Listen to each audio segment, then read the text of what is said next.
Hi, I am Lisa. I am an attorney and the owner and managing partner of Family Matters Law Group located in Plantation, Florida.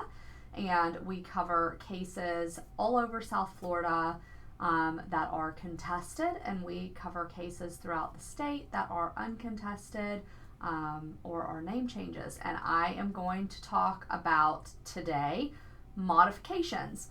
So in Florida, there are certain things that are modifiable and other things that are not modifiable. So child support and parenting issues are always modifiable.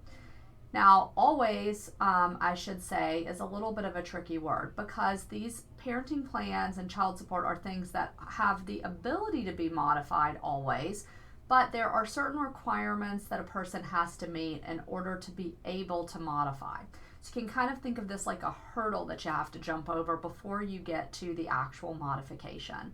And that hurdle is that you have to first prove that there has been a material, substantial, unanticipated, and permanent change in circumstances before you get to the point where we start asking whether or not a modification is in the best interest of a child. So we first have to prove, and therefore we have to assess as attorneys whether you meet that first requirement.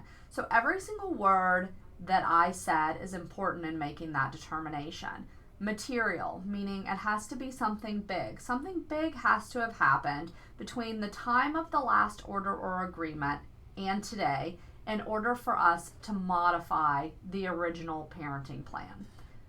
Material as well as permanent. What happened, whatever that change was, it has to be permanent. It can't be that someone is on temporary unemployment for 2 weeks or has, done something that's lasted for 3 weeks. It has to be a permanent change. Material, unanticipated. It cannot be something that you knew at the time that you entered into the last parenting plan or that the court entered the last parenting plan that you knew was going to happen. One really good example of this is that the child got older. People call me all the time and say, well, I want to change my parenting plan because at the time that the parenting plan was entered, my child was 5 and now my child's 12 and the circumstances are much different. The child getting older alone is not going to amount to a substantial unanticipated material change in circumstance that would warrant a modification because we knew the child was going to get older at the time that that parenting plan was entered into. So material, unanticipated, permanent, substantial, meaning it has to be big. So material and substantial, kind of one and the same thing. Material meaning that it really impacts the child in some way. Sometimes there can be a really big substantial change, but it doesn't overly impact the child. So it has to impact the child and it has to be something big. So if you're contemplating if you're contemplating a modification, before you get on a phone call for a consultation, like my office provides free consultations for people if they're considering these kinds of things, you need to be thinking in your head, what has happened since the time of the last order or the time of the last agreement that has changed and made things different. I'll give you some good examples of things that are a substantial material change in circumstance. That one parent has failed to use a lot of their time sharing for 7, 8, 10 months, a year, 2 years, something like that. That there is a new dependency investigation where one parent has been accused of abusing, abandoning, or neglecting the child in some way since the time of the last order. That the new parent is married to a new person and living with a new person who has some kind of violent criminal record.